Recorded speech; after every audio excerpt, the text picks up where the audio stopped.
Hi guys, I'm Shmee. Hello and welcome back to the channel where you join me today for a complete and thorough induction tour to my newest car, the Mercedes-Benz SLS AMG Black Series. We are going to go top to bottom, inside out, through the engine bay, the interior, all the details. Everything that, for example, you might have been told as an owner of one of these cars during the delivery, the original handover, plus all of the things that I've worked out about it so far. I guarantee there are going to be things about this car that you didn't previously know that today we will fully explore, just as in the past I have done with the Senna and also with the Ford GT. It's a permanent Shmeemobile, now in Mystic Blue, but let's go through it then, a full tour of the SLS AMG Black Series. Prepare then for an overload of information about this car, just like I did in the past with the other Shmeemobiles, because it's just had the respray at Chartwell into my choice of Mystic Blue. It's going to be heading next to Topaz detailing to get paint protection film installed. So in the meantime, I'm not driving it out and about, but I will tell you everything I know about it. And I think really we should begin with a little bit of the backstory of the SLS itself, the SLS and even AMG. Now, of course, this car is the spiritual successor to the 1950s 300 SL Gullwing, one of the most beautiful classic cars of all time, and also one of the most popular, I think it's fair to say as well. The SLS AMG, when it was launched at the Frankfurt Motor Show in 2009, the regular car, not the Black Series, was the first project by AMG in-house. Of course, they had created the more hardcore versions of Mercedes-Benz vehicles up to that point, but the SLS AMG was all AMG. At the time, it had the most powerful, naturally aspirated production series engine, the M159 6.2 litre NAV8, the SLS making 571 horsepower, makes even more in this. We'll take a look at the engine bay quite shortly as well. The Black Series is one of a number of different versions that came along the way. There was the SLS AMG Gullwing with the Gullwing Doors that open up and the Roadster. There have also been a few other different iterations, but the Black Series for AMG has always been their truly hardcore cars, the most track-focused performance variants, starting with the SLK 55 Black Series, the CLK 63, the SL 65, the C63, and the SLS, well, just the SLS Black Series, not with a number, this one. And in the future, hopefully the GT Black Series as well. The SLS Black Series, though, there are only about 350 of them in total. The number isn't officially confirmed ever at any point, but those journalists who were at the original press launch held at Paul Ricard back in 2013 when the car was launched were told 350, and I believe that is about the number that have ended up being produced. There was one original factory car in this colour, in Mystic Blue. This is, of course, a respray job that's been done to my car, but it was originally in Himalaya Grey.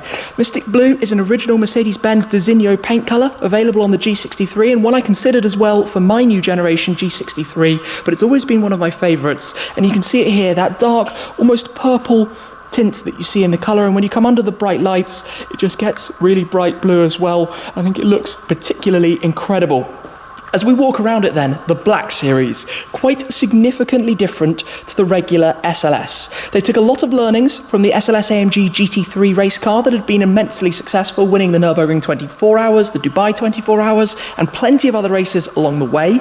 So in terms of the chassis, the suspension and the dampers and that side of things, the driving dynamics very much focused on track usage. When you look at the car, it is also significantly wider. In fact, on the front axle, it is 13 millimeters wider on each side, and at the rear, it is 26 millimeters wider on each side. It is 5 centimeters wider at the back than the standard SLS. To put that into perspective, for a hardcore version of a car, that is a lot. You don't normally have quite that much of an increase in terms of the sheer width of it, and that is, of course, to house the wider wheels and tyres set up to give it a little bit more grip.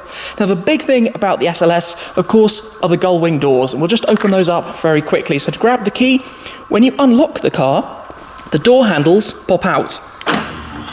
Press the button, that slides out, give it a pull like a normal door handle, lift it up, and of course you are greeted by the interior. The performance sports bucket seats that you have inside, two-seater cabin of course, and a car very much focused again. Alcantara on all of the main surfaces, carbon fibre as well for the interior trim, plus a few options that I've actually added to the specification of mine as well. We will go through this in more detail, but of course the Gullwing doors opening up like this, a tribute to the 300SL from back in the 50s, such an iconic design feature that the car always had, and also quite a practical one, which a lot of people don't really consider.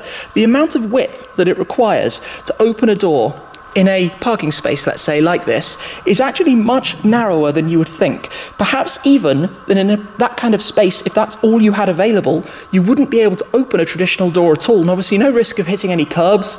The only risk is that you might hit a very low ceiling if you were to have one at the very top. But I do think still even this height is below the roof line of my G63, so not particularly too much of a problem. Obviously a very special thing. Now, something a lot of people are curious about is if the car was to roll over, if let's say you were involved in an incident where the car flipped, it actually has some pyrotechnics to explode the doors off. In here, there are two on each side to literally explode the hinges away so that the doors fly off the car so that you don't get trapped in it, which is, well, I guess, engineering to make sure that works and passes all the legislation and that side of things. But very clever, and I guess a fun feature as well, to know that if you were to roll over, these doors would literally explode off the car. Visually, there are a number of other features that are different about the Black Series to the regular SLS. Of course, it has the extraordinarily long bonnets. They all have that because they're housing that engine behind the front axle, a front mid-engine layout, which is what makes it quite so brilliant to drive. In the case of the Black Series, you have this carbon piece here, of course, with airflow, as you can imagine, coming out from underneath. Also down at the front, you've got a much lower front splitter. Also the aero pack. This was an option for the car to have these carbon flicks at the sides, but also around the rear. Of course, the carbon add-ons that you can see all around that front area as well. The very distinct front grille, the horizontal slat running all the way through, the Mercedes emblem in the very centre. Coming around the side, one of my favourite design features is actually this large carbon fibre piece that you can see again for airflow out from inside, but a significantly large and quite uniquely designed feature that you don't often see. They all have the silver fuel filler cap, of course an exclusive wheel set for this car that's gone on to be used in other AMG models since. And then around the back you have the fixed aerofoil, the fixed large spoiler at the very back. The normal SLS actually had an active aerofoil that would pop up out of the boot lid, and then of course down here you've got those traditional quad exhaust tailpipes housed inside the carbon fibre diffuser as well at the very back. Of course, I bought this car from Schalke over in Germany. I imported a left-hand drive German car. I'm going to be using the car on road trips, on tours, taking it over to the USA. So for me, left-hand drive makes sense. It's also substantially cheaper than buying one of the very, very rare right-hand drive cars as well. So for me, as a car that I want to drive and use, it made much more sense overall. Now let's come round to the driver's side to pop open the engine bay and take a look at that glorious power plant. And we'll go through some of the spec options as well. So here in the driver's footwell, we have the catch for the bonnet. Give that a pull. It is a gigantic bonnet made from carbon fibre. And then at the very front, you have the latch to lift up and reveal that work of art. The V8 in the SLS sits so far back in the engine bay, you can actually see it is behind the front axle, of course helping with weight distribution and driving dynamics. In this car, it is the codename M159, the 6.2 litre naturally aspirated V8. They're often confused with being 6.3 litres due to Mercedes-Benz's naming designations, but they are 6.2s. There's a differentiator of the Black Series engines. If you have a look here, the one-man, one-engine plaque, of course, they're built by AMG in a Fulterback. In the Black Series cars, they are black plaques, as opposed to the more traditional silver plaques that the cars would wear. While we're under here, you can see the bonnet, the exposed carbon fibre weave of the entirety of that. Now, in the Black Series, of course, it's been reworked. It still has the 7-speed speed shift dual clutch transmission, and also it has a higher red line. But power goes up from the standard SLS's 571 horsepower, up 60 horsepower in this car to 631. Torque does actually decline slightly from 650 newton meters down to 635, but I don't think you're going to notice that with all of the power going to the rear wheels, and of course the car capable of the 0 to 100 km/h sprint in just 3.4 seconds. Also, Also in here, there's one option that this car doesn't have that you could order, which was to have carbon fibre engine covers up the sides and around the front. It's quite an expensive option, and due to them actually being extra parts, of course they don't replace anything that's here in existence at the moment, they do actually add a small bit of weight, so most cars don't really have them, although they do look very, very pretty.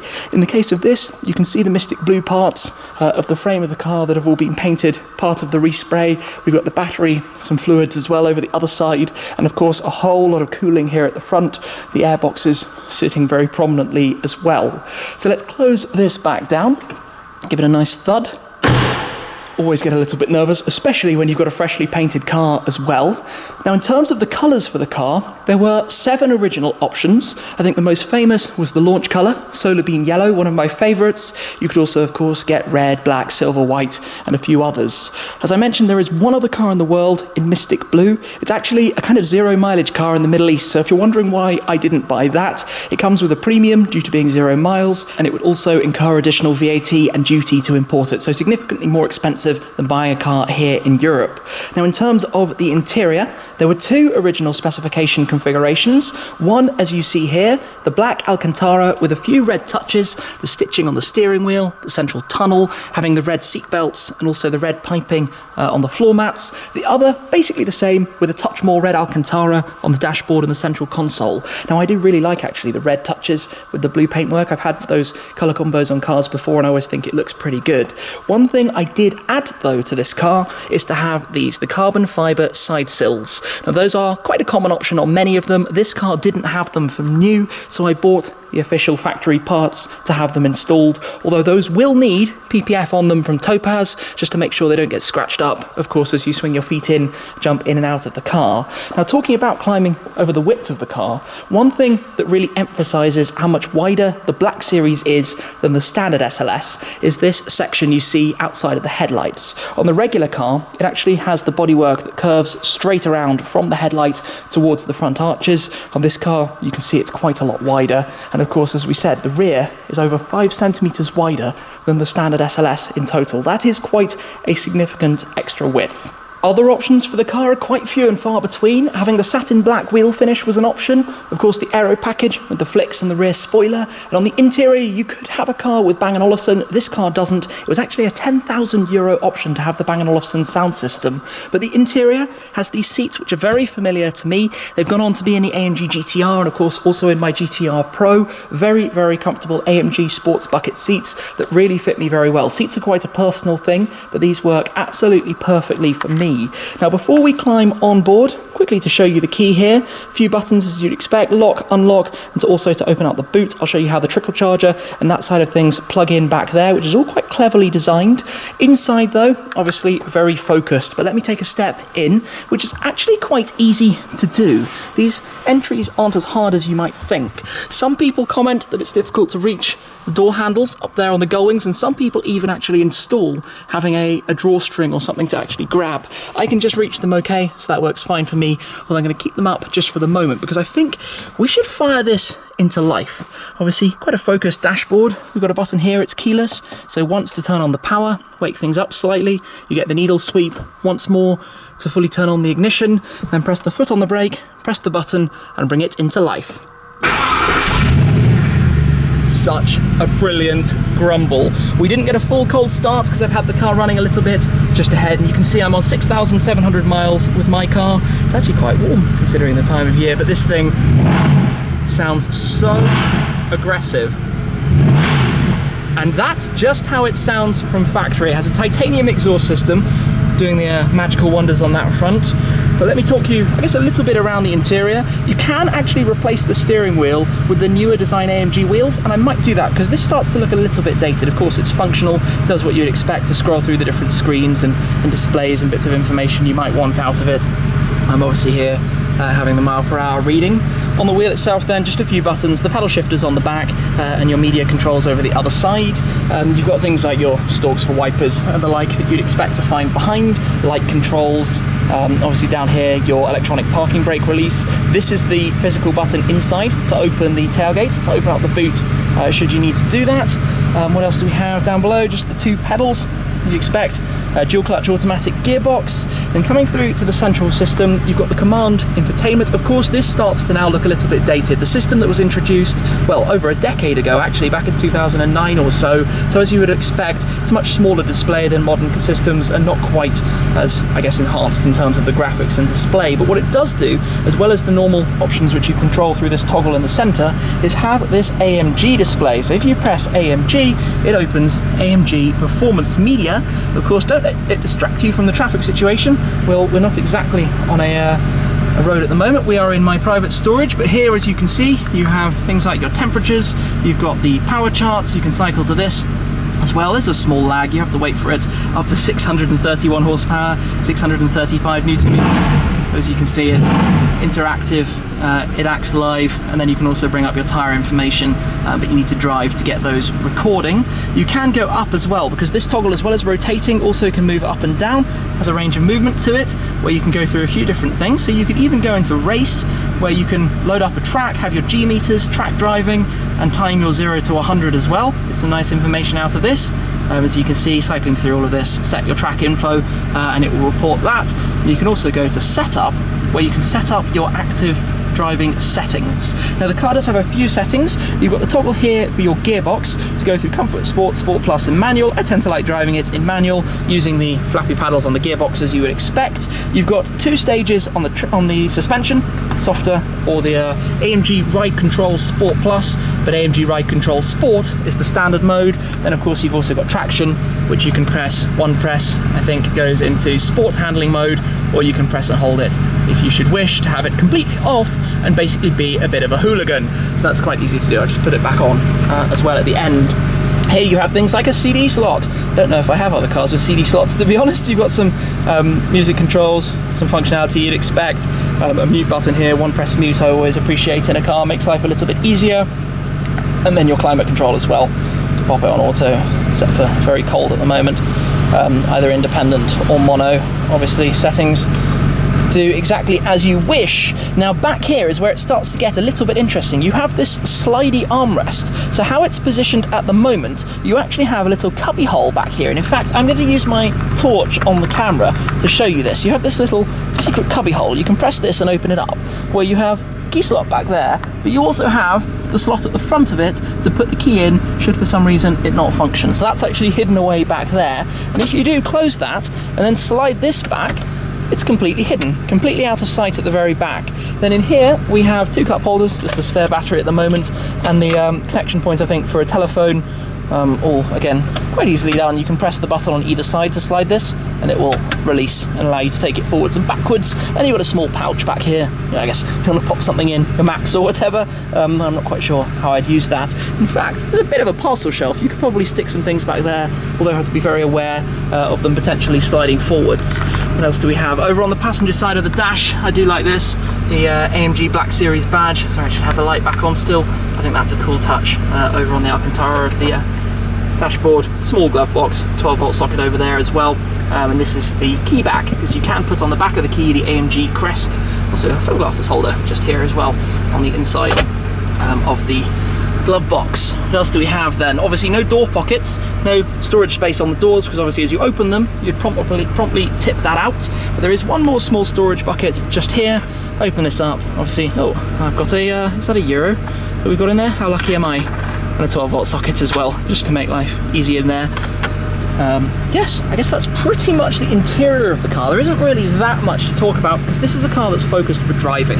Of course, Alcantara wheel, red 12 o'clock stripe is always cool as well to tie in with the rest of the interior.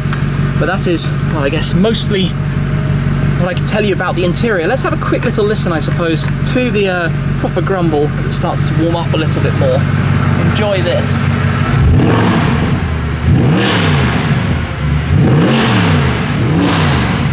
If that isn't an epic sound, I don't know what else is. This car, and to think what it could be in the future, is insane. It's a proper old school, big, naturally aspirated engine. It is completely different to that one and that one. Obviously twin turbocharged engines, very aero based cars. Not that this car doesn't have a lot of aero going on, but it's just old school power, European muscle, I think we could call it. Anyway, let me just shut that off and we go back to silence. It's actually got really quiet. Let me climb back out. It's not too hard again to do. You've just got to kind of swing yourself and climb on out. Watch your head a bit so that you don't clobber this. You do notice there are these reflectors actually, front and back, for the doors, and just give them a drop down into place. Now to come back round to the rear, one thing you might have noticed about the back of this car, it does not have any badges on it. The reason for that is that the badges have to be put on top of the paint protection film. So if we put badges on it now, we would just end up having to take them off and basically buy new ones to have the double-sided backing already in place. But it will of course have the Mercedes star in the center. It will also have the SLS badge. By the way, SLS, if you're wondering, stands for Super Light Sport, or at least the German equivalents of Super Light Sport. It would have the AMG Black Series badge over on this side, which I do actually have to show you quickly. So inside some of these boxes, I've got the original mirror caps because I made the mirrors carbon fiber, and of course we have the original side sill in the Himalaya grey. Quite a light piece, it has to be said.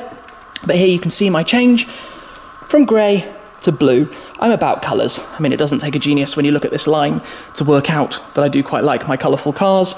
This was a little bit too bland for me, which is why I decided to make the change to Mystic Blue, but cool to keep. Those will be part of the Museum, the man cave in the future. Now to show you inside the boot of this, let's open it, press and hold the button just here.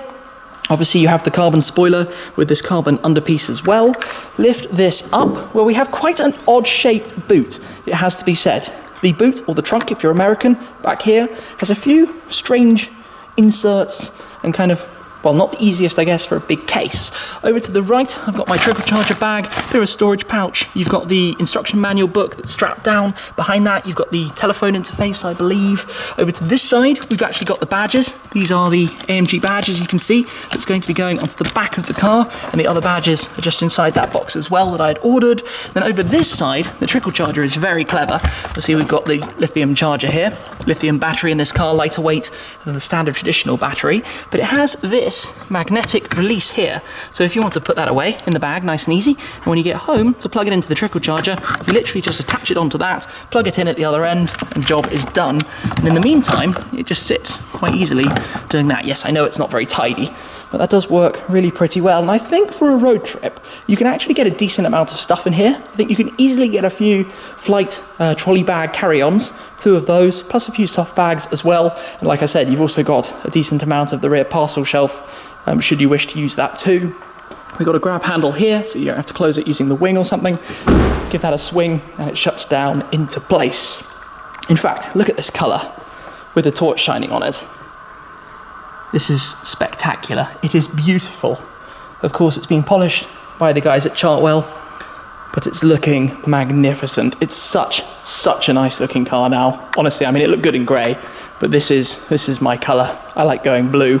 And of course with the key, just to show you, if you lock it, the handles tuck themselves back in, of course, so that it can't be unlocked, and obviously for aero, keeping it more flush, but people can't just open the doors. And then another thing to say, these are actually a flap. If you open this flap, you have the manual key, which obviously is inserted in the top here, and then that's the button you would press to open this up and then lift it if it wasn't working for some reason. As well, you needed emergency access. Obviously a press of the key and it blinks as well. Just to show you quickly, the carbon mirrors that I also bought. That was another factory option that this car didn't have. So I kind of upgraded it with the options that I wanted to have on the car. My own colour, the carbon sills, the carbon mirrors. And of course, in terms of soundtrack, well, I would have loved to have had the B&O. It was quite hard to find one. And at the end of the day, I'm going to make it extra noisy, and then that will be the solution. Longer term, I will take off the additional German number plate brackets that you have at the front, because this works perfectly to tape on the UK plates. But I do think it looks quite cool for the time being to just display them like that, especially before it's been PPF. Just makes life ever so slightly easier. But I think this car is one of the best looking cars ever. I love the historical link to the 300SL Gullwing, which is probably the classic I would buy if ever in the position to do so. And then of course the motorsport successes, a history for the SLS GT3, now found in the road car. A few of the features of this derived into the SLS AMG GT Final Edition, the coupe, and also the roadster that they made of those, like having the spoiler, for example, at the rear. But this is just I think it's one of the best looking things. It is so cool, and it drives so well too. Of course, we'll talk more about that with opportunities in the future to take it on the Nürburgring, drive it around the Nordschleife, also to take it to VMAX, do some rallies, some road trips, and use this car properly. I don't want to be sparing with it. This is the car that I want to enjoy. I'd been lucky enough to drive a number of them before. I'd been out in the Mercedes fleet car, the one they keep with Mercedes-Benz Classic, as well as a couple of friends' SLS Black Series, and every time, it's been that car since the first time I drove it, that every time I've just said that one day I needed one in the garage. That's why I've referred to it so many times over the last 3 years as one of the dream cars I'd love to purchase. And now it's here, so now I want to use it. I'm going to be keeping a hold of this one forever. No holding back. Let's enjoy it. And of course I will share those experiences as best I can with the videos. So I think that's more or less it then for today. Everything about the SLS Black Series, a bit of an induction tour, taking you all the way around it. I think, yeah, we'll be picking up more things with the car in the future as we head out and about, but really stunning. Of course, I didn't mention that we've got the gold calipers that go with the carbon ceramics. I will be keeping them gold, because the SLS Black Series always has gold calipers. Gold is the colour Mercedes use and AMG use on their carbon ceramics. I am going to be changing the wheels. They will be going silver, or maybe I'll be even going for an aftermarket set. Not entirely decided, but they will be silver as opposed to the black. I know a lot of people like black wheels, but I, with this car, with this colour, would like to make them silver. So I'm going to do it exactly how I would like to go, with the front grille, to go with the fuel filler cap, and also to go with the chrome badges and exhaust around the back as well. So yes, there we have it, the SLS Black Series, a full tour. Thank you very much for watching. I hope you've enjoyed and found this a little bit informative about the car as well. But that is it for this time, guys, and I'll see you again very soon. Cheers!